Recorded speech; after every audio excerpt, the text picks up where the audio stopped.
Mi nombre es Pedro María Sánchez Arciniegas, yo soy ingeniero agrónomo. Y ahora está el mito de que la contaminación ambiental está ahí es por las vacas, que por el metano que producen. ¿Es verdad eso? Wow. Volvemos a la frase del programa, la culpa es de la vaca, ¿no? Es una verdad a medias y una verdad...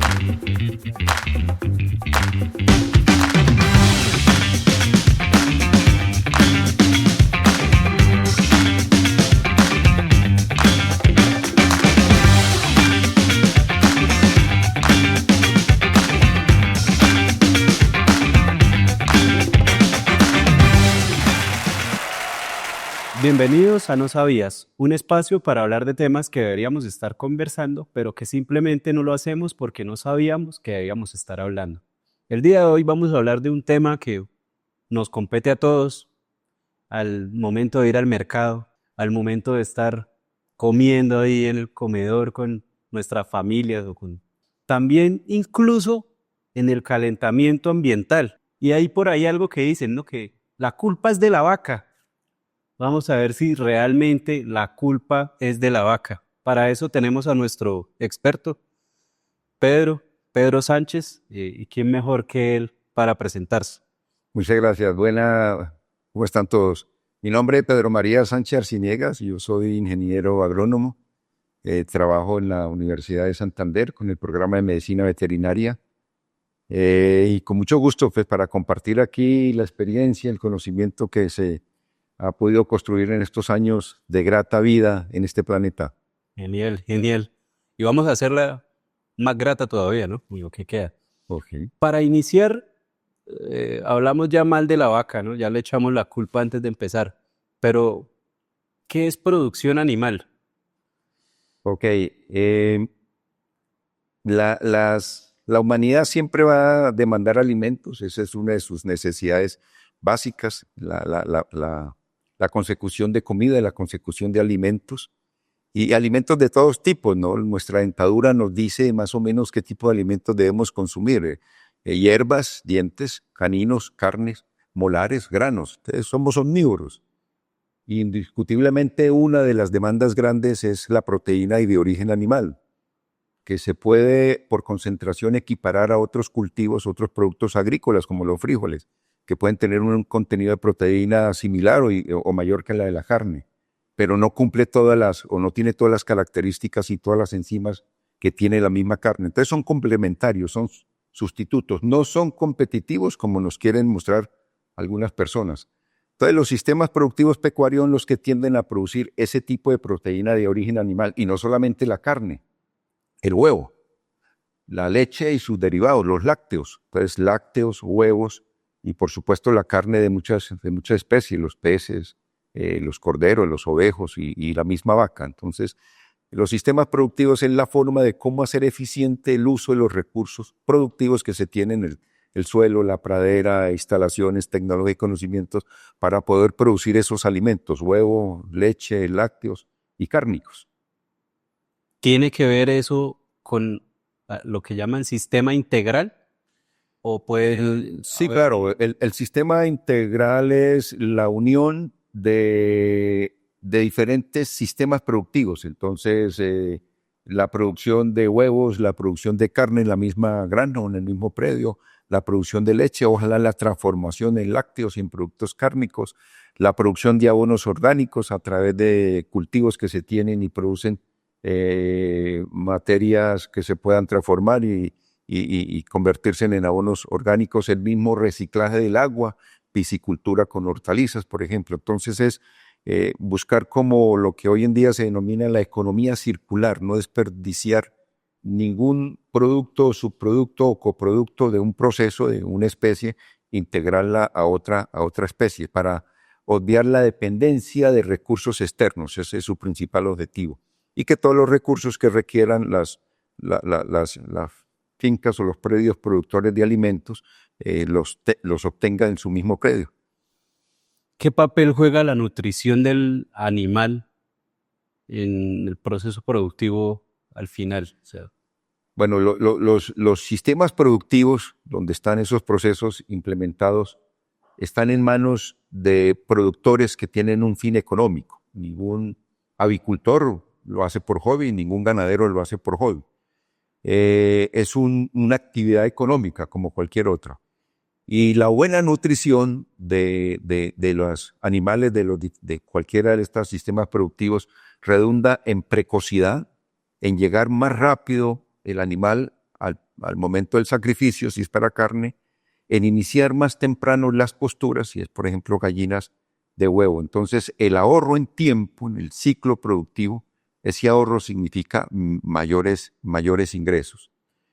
Y en el caso de las carnes, de los animales de los cuales nosotros obtenemos carnes, un animal tierno significa carne de mejor terneza, es el término correcto, el término técnico, terneza, que es el grado de dureza de la carne. Entonces, una carne de un animal tierno, de un novillo de 18 meses, por ejemplo, y de una raza especializada de carne, es una carne muy tierna que con el solo tenedor podemos cortarlo. No necesitamos un cuchillo bien afilado, ¿no?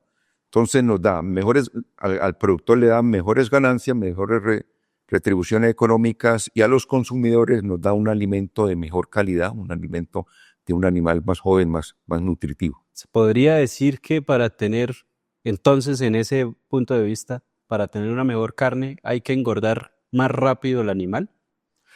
Hay que ser eficiente en el suministro de alimentos, saber cuáles son los alimentos que se deben suministrar, entregárselos en el momento oportuno por los estados fisiológicos. No es lo mismo alimentar un pollo para la carne que una gallina. No es lo mismo alimentar un ternero en levante que un novillo en ceba, ni siquiera el novillo en el acabado. Entonces hay que darle el alimento pertinente, el alimento oportuno. Y el lograr que ese animal esté bien alimentado, entonces va a redundar en una buena salud del animal y por consiguiente en una buena salud para los consumidores. Interesante. Vamos a tratar de derribar algunos mitos, los que se puedan. Y ahora está el mito de que la contaminación ambiental está ahí, es por las vacas, que por el metano que producen. ¿Es verdad eso? Volvemos a la frase del programa, la culpa es de la vaca, ¿no? Es una verdad a medias, y una verdad media puede ser una gran mentira, ¿no? Entonces no es un mito, es una realidad que las vacas emiten metano.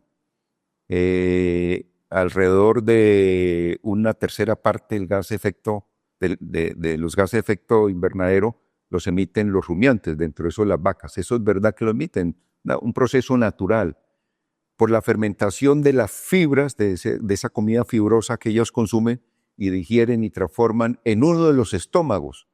Entonces la vaca como rumiante tiene varios estómagos, en uno de ellos, en el rumen, entonces hace todo ese proceso de fermentación, microorganismos, fermentación como la del vino, como la del cerveza, como la del whisky, procesos fermentativos, y tienen que salir fuera del cuerpo. Entonces los eructa la vaca, hace salida de ese metano, y ese metano se va para la atmósfera y allí hace pues contaminación, porque es uno de los gases de efecto invernadero. A diferencia del carbono, tiene un ciclo más corto el metano, entonces en 20, 30, 40 años vuelve nuevamente al ciclo natural ese metano, a diferencia del carbono, que puede durar 200, 300, 400 años antes de que se degrade y nuevamente empiece su ciclo. Entonces esa es una realidad. Pero el sistema de producción que mencionábamos antes, en el caso de las ganaderías nuestras, en el trópico, en el caso de Colombia, están sustentadas en praderas, en pastos. Y estamos promoviendo desde hace unos años que en esos pastos volvamos a tener árboles. Los vegetales capturan, remuevan el CO2 de la atmósfera y lo bajan a sus estructuras y lo entierran y lo secuestran en el suelo. En el suelo debe estar el mayor porcentaje de carbono en este planeta. 97, 96 punto algo por ciento del carbono está en este planeta y es el que da la vida al suelo. Y recuerden que desde el suelo es que se origina todo los procesos productivos para la nutrición de cualquier especie animal y vegetal. Cuando le ponemos número a esas dos situaciones, a la emisión de metano de la vaca y a la captura y remoción, captura y secuestro del carbono por parte de los pastos y de los árboles donde está la vaca pastando, entonces nos arroja una cifra ambientalmente favorable. Entonces decimos que la ganadería es una actividad favorable para el medio ambiente. Esta segunda parte, la captura y la remoción y secuestro de carbono atmosférico, no lo cuentan, cuentan la emisión del metano. O sea, ahora sí como dijo, una verdad a medias. Es una completa mentira. Porque casi siempre se busca solo un culpable. La expresión la culpa es de la vaca hoy en día la estamos usando como una forma de evadir nuestras responsabilidades. El libro, La culpa es de la vaca, está relacionado a a otras situaciones diferentes. Pero esa es la naturaleza del ser humano, echarle la culpa a los demás. Nosotros no somos capaces de asumir nuestras responsabilidades. Y aquí yo creo que no es echarle la culpa a la vaca, yo creo que hay un desconocimiento, es por ignorancia. Replicamos, repetimos, mandamos los mensajes sin corroborarlos si es cierto o no. Cualquier tipo de mensaje, de noticia, damos por hecho de que se nos ha muerto alguien que realmente no murió. Y estamos desinformando a la sociedad. Entonces hay un problema de desinformación, pero también hay unos intereses. Es posible que detrás de esto hayan intereses de multinacionales, de empresas productoras de otro tipo de alimentos y las carnes son competitivas, les compiten, entonces quieren que la población deje de consumirlos. Puede ser un interés mismo de la producción, no sé si están todos enterados, ya fabricamos en laboratorio carne, estamos consumiendo carne de laboratorio. Y que es proteína. Células madres de un animal se lleva a un laboratorio, se multiplica y por ciertos sistemas computables en 3D, se le da la forma a esa presa en el laboratorio que se asimile a un lomo, a una punta de anca, y ya se está comercializando en el mundo. Posiblemente allí haya interés entonces de disminuir la producción de animales. Y es posible que haya un problema también social, una causa de origen social. Esta radicalización entre poblaciones vulnerables y poblaciones ricas, entre grandes propietarios, y en el mundo se asocia el ganadero como el terrateniente, el que acumuló una gran cantidad de tierra y que es improductivo, pero él acumula esa tierra. Entonces, en contra de la ganadería, en contra de los terratenientes, no consumamos carne. Vienen iniciativas de ese tipo, ¿no? Oye, sí. No sé qué tan ignorante que, pero de igual modo para eso es este programa, para aprender cosas que no sabíamos. Yo vi por ahí en un tiempo que un presidente de un país quemó una parte de la selva.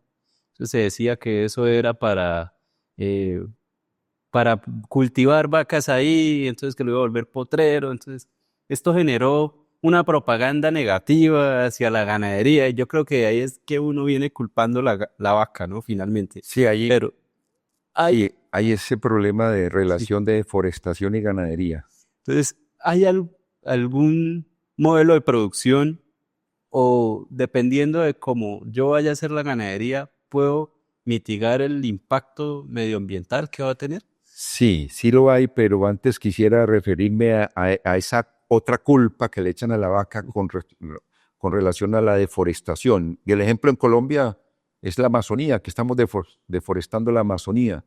Y vemos los censos ganaderos y los departamentos de la Amazonía, el mismo departamento de la Amazonía, no la Amazonía que nos abarca tal vez 3, 4 departamentos, tiene una población muy baja. Pero es que la deforestación, por ejemplo, de la Amazonía no lo hace el ganadero, la hace las mafias internacionales de la madera, extrayendo unas especies de alto valor maderable que casi que están inexistentes en el mundo, tienden a desaparecer. Ellos dejan un terreno ya abandonado. Recientemente las mafias de la coca también igualmente deforestan. Cuando esos terrenos quedan deforestados por varias razones, en el caso de la mafia de la madera, tumban el árbol y ya no vuelven a usar el terreno porque no hay más árbol. En el caso de la coca siguen sembrando hasta que las autoridades les ubican los cultivos y abandonan. Cuando esas áreas son abandonadas llegan colonos de la región y lo ubican, lo usan, emplean ese terreno y la actividad más fácil de establecer en esas lejanías, en esas Colombia profunda que hablamos hoy en día, es poner 3 o 4 vacas. Y cuando llegan los reportes, las noticias, las informaciones, encuentran vacas y fácilmente le echan la culpa a la vaca.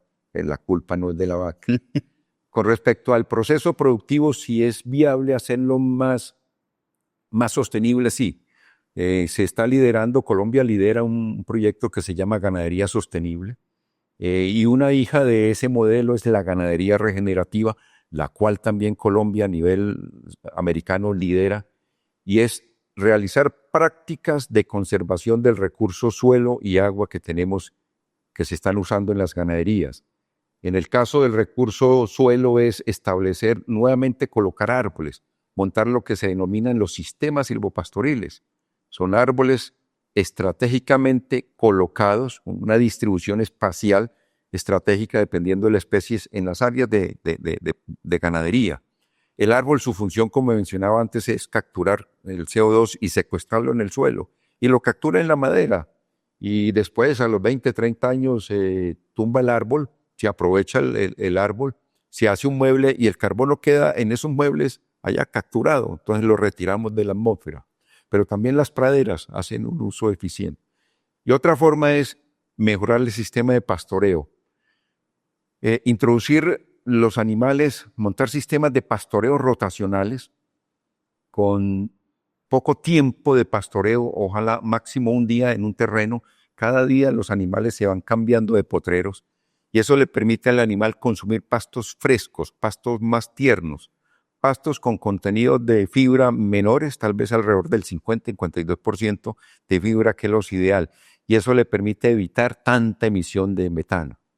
Para que un rumiante emita harto metano es introducirle un pasto viejo, envejecido, lleno de fibra, entonces emite la cantidad de metano. Entonces una estrategia, además económica, porque el ganado va a ganar más peso, va a dar más leche, es montar sistemas de pastoreo rotacionales junto con árboles, los sistemas silvopastoriles. Interesante, no sabía. Ahora ya hablamos como un ámbito general. Vamos a enfocarnos en las razas. Y entrando al tema de las razas, hay que hablar de uno que siempre está muy presente en todas las familias latinas, que es el criollo. El criollo siempre dicen que es como el malo, ¿no? El perro criollo, el chandoso, pero ¿qué ocurre con el criollo? ¿Realmente en las razas vacunas es bueno o malo? Todas las razas tienen atributos, y las razas criollas, su atributo, la raza criolla, aquellas que hoy en día es el producto de los animales que trajeron los conquistadores hace 500 años. En el caso nuestro, razas de España, de Andalucía, para el caso de Santander. Y nos llegaron unos animales de la raza de ellos, roja gallega. Y fue lo que dio origen aquí en Santander a lo que llamamos el chino santanderiano. Ah, bueno, sí, yo he escuchado el Brahman, el Simmental, Okay. el Cebú. ¿Esas son Listo. de acá o...? No, América no tenía ganado bovino, no, eso es de Europa, es el Bos taurus. Son todas las razas productoras de leche y carne diferente al cebú.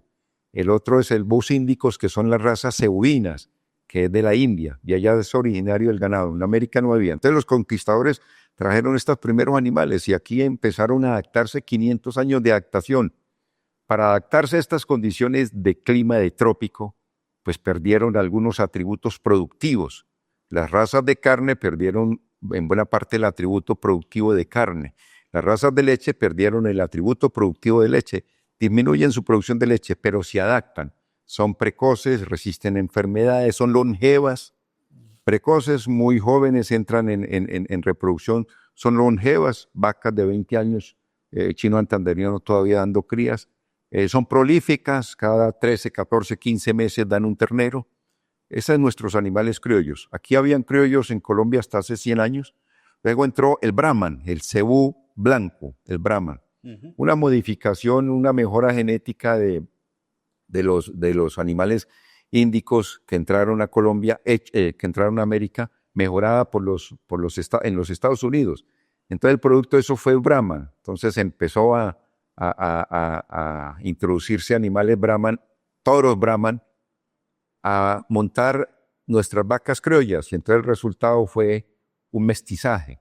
Pero después de 100 años perdimos las razas criollas porque esas mestizas se cruzaron con más Brahman, esas F3 con más Brahman y así sucesivamente. Cada generación con esos toros Brahman en esas épocas, desde hace 100 años hasta hace unos 20 años.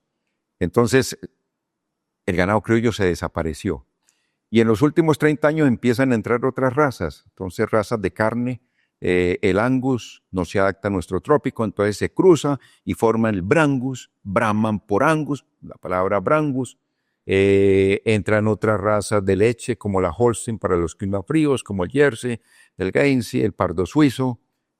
Para el clima caliente entonces se cruza el Holstein, que es de zonas más frías, con el Brahman, entonces aparece, o con el Gir, que es una especie de cebú, es una raza de la especie cebuina, que aparece el Girolando. Entonces, hoy en día tenemos una gran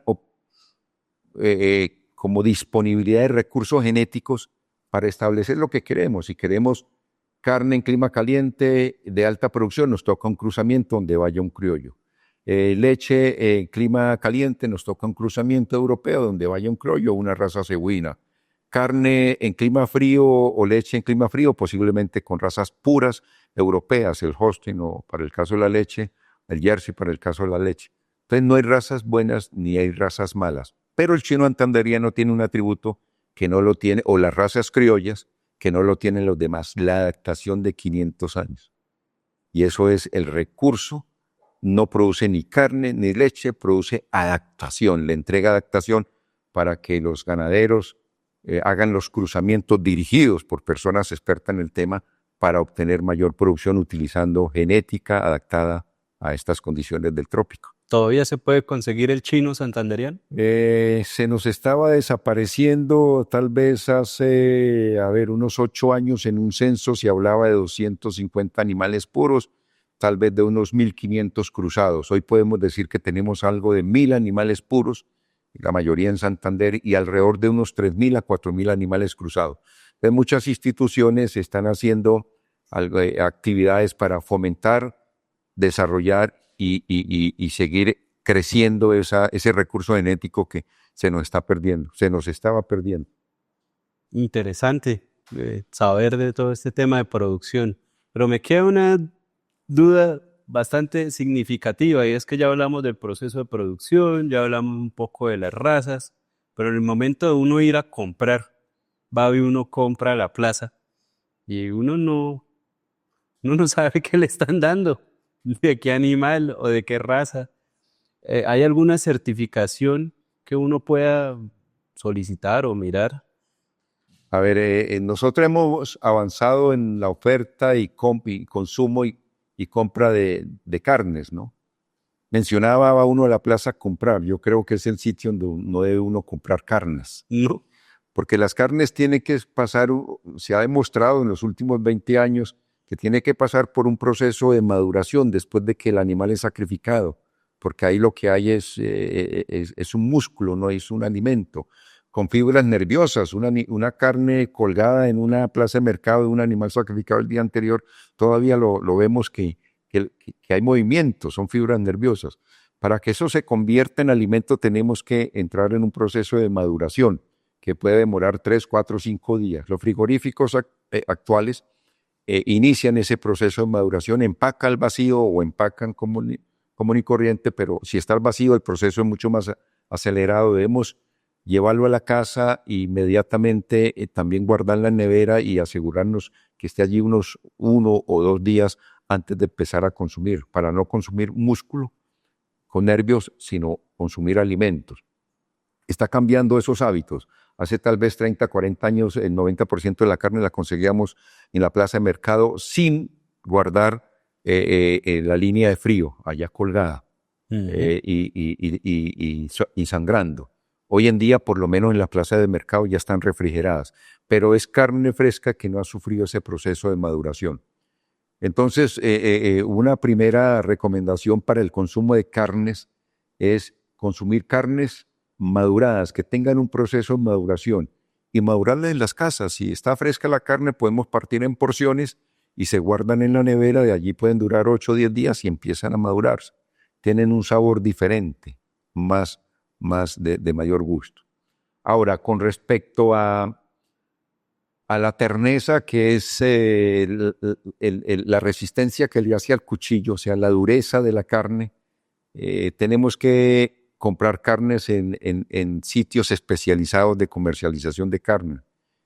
Tal vez uno de los peores sitios para comprar carne es por la carretera, porque por allí compran una vaca vieja de 15, 18 años y la sacrifican sin condiciones de acceso, de higiene, y posiblemente es una carne muy dura, y posiblemente es una carne de una raza cebuina, que son carnes duras. Entonces, si vamos a comprar en sitios especializados de carne, una carne sabemos que es de un novillo, posiblemente de un cruzamiento, y escogemos allí la parte de la porción del animal que nos guste de acuerdo a lo que vayamos a preparar. Entonces hay partes del cuerpo del animal que produce carnes para asar, otras para sudar, fritar carnes, una de fecio, la carne no se frita, la carne ¿No? se asa, no se frita porque estamos quemando proteínas, y el grosor del corte de la carne del asado, inclusive la del estofado, la del guisado, debe ser gruesa, para exponer las proteínas a la menor tiempo de duración de altas temperaturas. Pero nosotros, cosa que también yo he visto que ha cambiado, cortábamos la carne así de delgada, la colocábamos aquí y veíamos al otro lado, se veía al otro lado, y luego la fritábamos, eso quedaba duro. Yo coloquialmente digo que eso es un chocato, y darle eso a un extranjero que comen mejores carnes que las nuestras. En el trópico tenemos la genética y la producción de carne dura. En las zonas templadas norte y sur tienen animales, razas y por efecto de clima carnes más de terneza más suave. Darle una carne de un cebú colombiano y viejo, por ahí una vaca de 20 años, se le queda las chapas ahí en ese chocato. Ahí no dicen que entre más dura la carne, mejor la carne oreada. No, esa es una forma de preparación. Una forma. Y esa forma de preparación requiere un corte más delgado que para asar y requiere un tiempo de deshidratación. Y al deshidratarse se vuelve dura.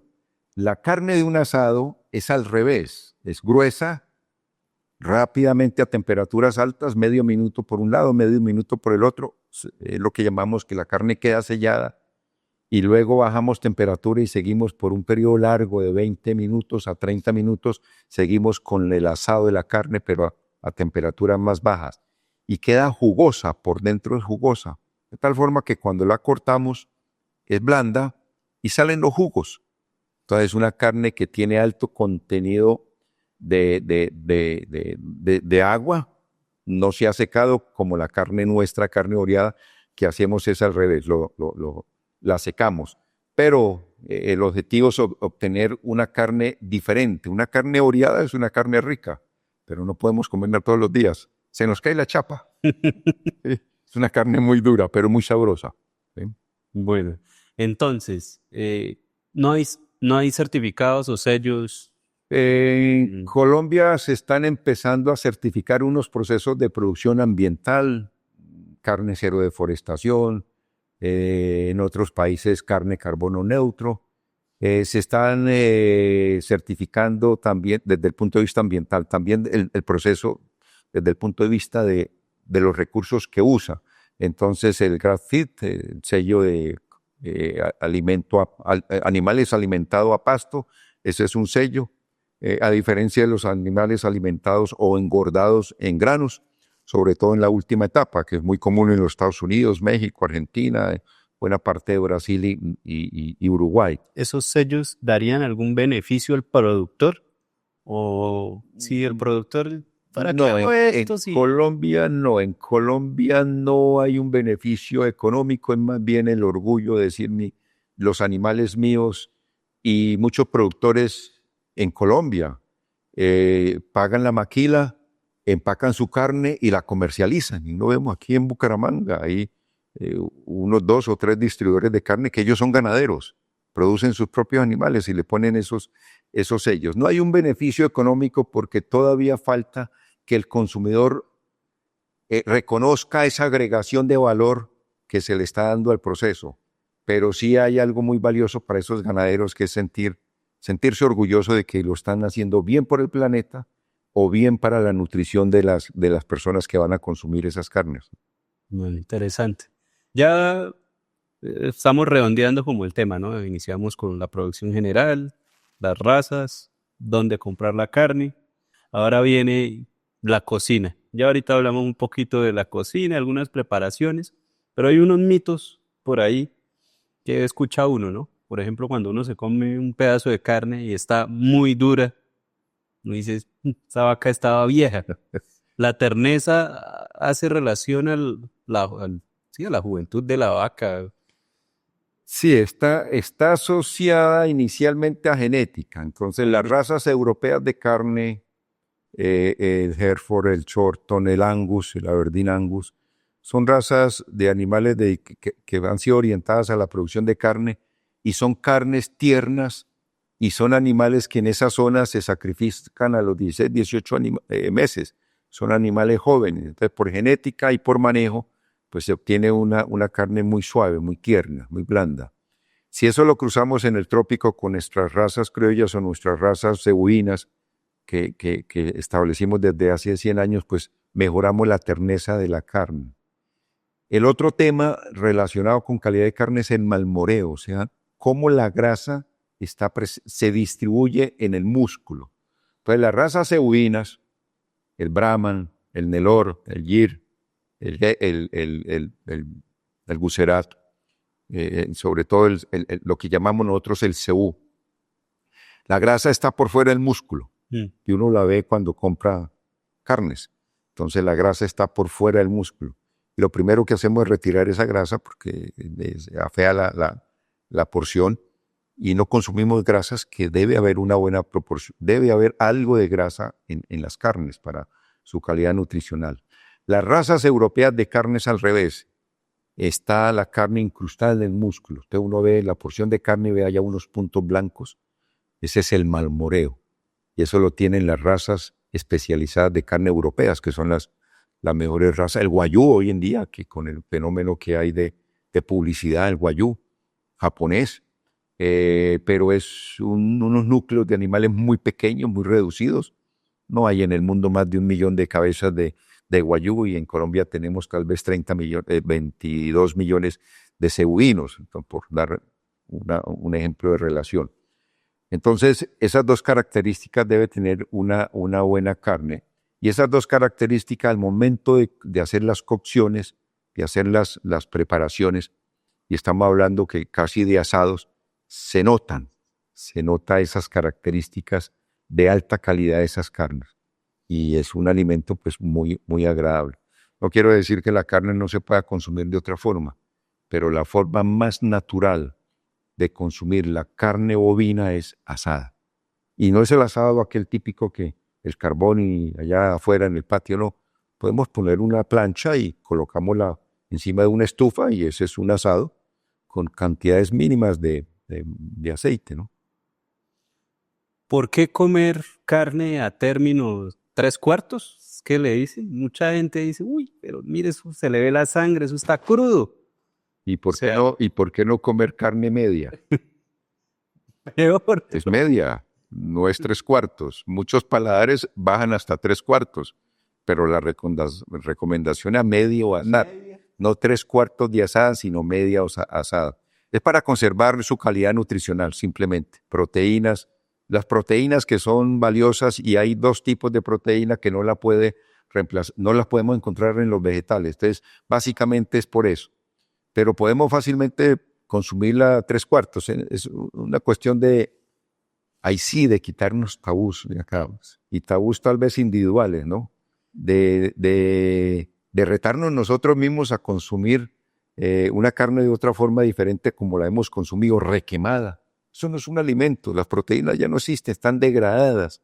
Tenemos que aprovechar la bondad que nos da la naturaleza con estos animales, con los vacunos, los bovinos, para poder utilizar la proteína que no se puede reemplazar. Hay dos enzimas que no la podemos reemplazar. Y dicen los estudios científicos que la proteína animal fue lo que le dio a la humanidad la capacidad de desarrollar el cerebro en aquella época de la evolución del ser humano, ¿no? Fue la proteína animal. Sabía. Por ahí he leído en internet que la carne roja es cancerígena. Y de hecho hay muchas personas que la eliminan de su dieta para ser más saludables. ¿Qué tan cierto es eso? No, posiblemente preparaciones. Carne quemada, hay problemas de ciclaje de nitrógeno y eso puede ser precursores para hacer desórdenes en las células nuestras, pero carnes quemadas. Pero la carne de por sí no es cancerígena. A ver, por procesos alimenticios que le den un tipo de alimento, más grano, menos pasto, lo natural son pastos y ahí no hay ningún problema, pero que se alimenta de granos, que es antinatural, porque la vaca envuelve el pasto con la lengua de ala, la vaca no come como el caballo. Cuando le ponemos granos, la obligamos a que cambie el hábito de consumo, es antinatural, darle granos. Ni siquiera eso tiene efectos de producción de precursores de cáncer en las carnes, ¿no? Posiblemente los métodos de cocción sí, y sobre todo las carnes quemadas a través del asado, el carbón, ahí sí puede haber eso, pero la carne per se no. Mito, Entonces. Dejémoslo en mito, yo iba a decir otra palabra, pero es muy dura. Listo. Pues ya hablamos un poquito del tema sobre las grasas, pero más que las grasas vamos a hablar del gordito de la carne. Muchas veces se dice que el gordito es malo, es lo más rico, pero es lo más malo que tiene la carne. ¿Sí es malo o no es malo? Grasas, ¿no? No, nosotros necesitamos grasas. El problema es qué tipo de grasas, las grasas animales y el tipo de grasas y la cantidad de grasas. Si yo todos los días voy a almorzar con morrillo, el lomo del cebú, que ahí sí está la grasa entreverada y posiblemente el 30% es grasa y 70% es carne, pues me voy a enfermar en exceso. Pero el cuerpo humano necesita, y dependiendo de las actividades que realicemos, necesita unas cantidades de grasas y grasas de origen animal. Entonces las grasas de por sí no son malas, son necesarias. El problema es la cantidad y el tipo de grasa. Las mejores grasas son de los peces, ¿no? Eso sí está indudablemente. Y las grasas que hay que tener mucho cuidado de consumir en exceso, las grasas de las carnes rojas, como la de la vaca. Si consumimos en exceso, podemos perjudicar el triglicéridos y colesterol, problemas cardiovasculares y todo lo que atañe con esta situación. Pero es necesaria, nosotros no podemos reducir el consumo absoluto de grasas de origen animal, tenemos que consumir. Miren que había un mito con el cerdo, la grasa del cerdo. Y hoy los cerdos criollos colombianos, sanpedreño, casco de mula y el nuestro, el Congo negro, el choncho, son razas criollas nuestras. Las estamos promocionando y hay estudios médicos científicos que demuestran la calidad de esa grasa del cerdo. El cerdo es un animal que produce mucha grasa, ¿no? Mucho más que un bovino, que un vacuno. Y ya se está demostrando que esa grasa es saludable. El mismo chicharrón. Chicharrón es saludable. Ahora, es la forma de preparar. Si vamos a preparar el chicharrón y en una cacerola y el aceite ese también no lo consumimos, no. La mejor forma hoy en día tal vez es la freidora, un invento muy bueno, además de rápido. Para el caso de chicharrón, no sé qué secuelas puede dejar después con tema de cáncer y todo eso, pero eso harán estudios posteriores. Pero ahí queda por fuera todo el aceite que se desprende, queda un chicharrón limpio de exceso de grasas, pero con una cantidad de grasas adecuada para el consumo. Y eso es saludable. Nuestro rector lo dice y lo promociona, ¿no? Hay estudios de que tenemos que consumir una vez a la semana chicharrón para estar bien alimentados, con legumbres, dice él, ¿no? Que consumir también legumbres. Bien, ya vamos llegando a la recta final. Nos quedan dos preguntitas. La primera es, ¿qué hace la Universidad de Santander UDES en relación a la producción animal y qué ven los estudiantes? ¿Si aprenden sobre el ciclo integral de producción? Ok. La universidad adquirió hace 6 años un predio en Sabana de Torres, lo que hemos denominado el CDT, donde tenemos sistemas productivos, un centro de desarrollo tecnológico para montar allí sistemas productivos. Y los estudiantes de medicina veterinaria de la universidad hacen allí sus prácticas en diferentes semestres, desde el primer semestre viendo aspectos de fenología, de etología de los animales, el comportamiento, y a medida que avanzan los semestres ya van entrando ellos a ciertas prácticas, inclusive hasta cirugía en mayores. Y allí estos sistemas productivos están orientados, así se ha planificado orientarse, a que tengan un manejo sostenible, un manejo regenerativo, un manejo con alta responsabilidad ambiental. Y ha sido un ejemplo. Tenemos un predio que tal vez habían, yo digo jocosamente, 5 o 6 árboles en 50 hectáreas. Hoy y ya de esos 5 o 6, 4 o 5 se han muerto. Y nosotros hemos sembrado árboles con una distribución estratégica para montar sistemas silvopastoriles. Tenemos pastoreos de alta rotación con permanencia, ocupaciones cortas en la pradera para que consuman los animales forrajes frescos. Eso se nota en la ganancia de peso de los animales. Y esta mañana, conciencialmente, estaba registrando los últimos pesajes. Tenemos animales en promedio de 420 kilos de 19 meses. Un ganadero común y corriente se demora 30 meses para obtener ese novillo. 2 meses más y va al sacrificio. Nosotros podemos tenerlo unos 5 o 6 meses más y llega a 500 kilos y va al sacrificio un animal de cerca a los 2 años. Eso es terneza para el consumidor. Pero eso es utilidad y ganancia para el productor porque reduce su ciclo productivo casi que en un 40%. Los estudiantes ven esas evidencias. Vamos a implementar unos sistemas en ovinos y caprinos para carne y leche, alimentados con suplementos a partir de harinas de especies vegetales que se pueden dar en la región. Entonces iniciamos un trabajo de investigación para determinar la producción de auyama, de maíz, de yuca y de sorgo, rendimientos por hectárea, costo del kilo de la harina, y de acuerdo a su composición bromatológica haremos una mezcla de esas diferentes harinas en diferentes proporciones y haremos unas evaluaciones de investigación de diferentes dosis por animal, medio kilo por animal al día, 1 kilo, kilo y medio, inclusión en la dieta se llama. Los animales estarán en pastoreo, entonces vamos a incluir a ese pastoreo estas dietas, a ver cuál nos va a dar la mejor rendimientos.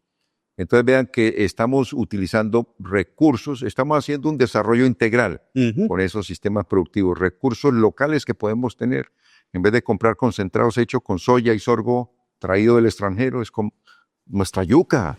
¿Qué finca no ha sembrado yuca? ¿Qué finca en nuestro medio no ha sembrado maíz? Todas, auyama, así sea 1 o 2 plantas, la han sembrado. Entonces no son especies diferentes para el manejo de ellos, la conocen.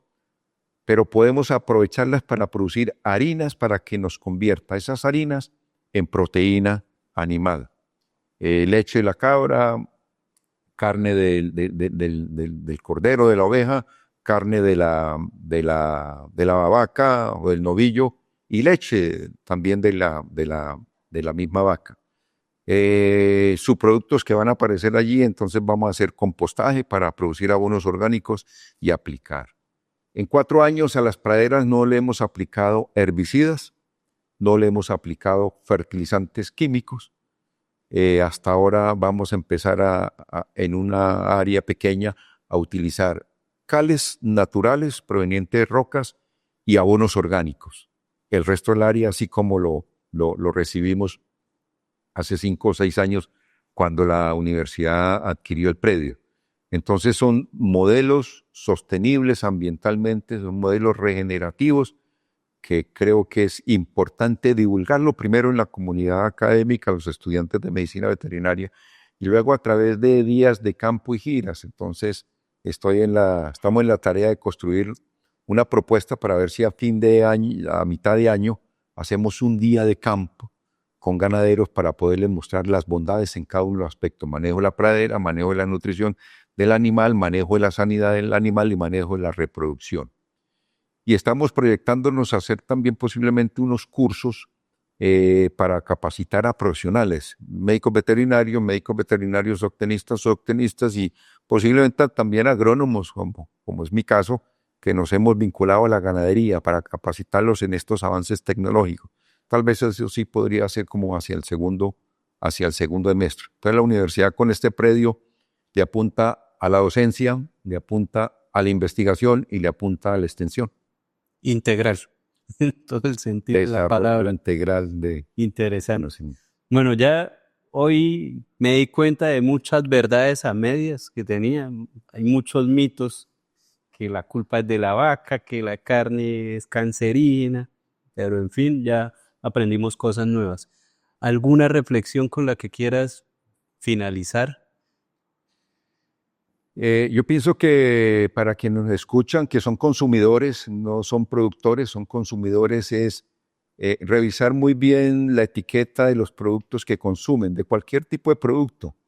Disminuyamos consumo de azúcar y yo me atrevo a recomendarles que eliminémoslo. El azúcar de las frutas, con el azúcar de la fruta es suficiente. Disminuyamos un poco el consumo de carbohidratos, alejémonos un poco, disminuyamos el consumo de productos ultraprocesados, acerquémonos más a productos más frescos, que no tengan muchos procesos, pero indudablemente es leer, tener el hábito de los que tienen países como por ejemplo Australia. Un australiano se acerca a la góndola, ve un producto y lo primero que mira es la etiqueta. Carbohidratos, azúcares añadidos, grasas trans, ¿qué más? Sodio para la conservación. Y dependiendo de eso, decide comprar o no.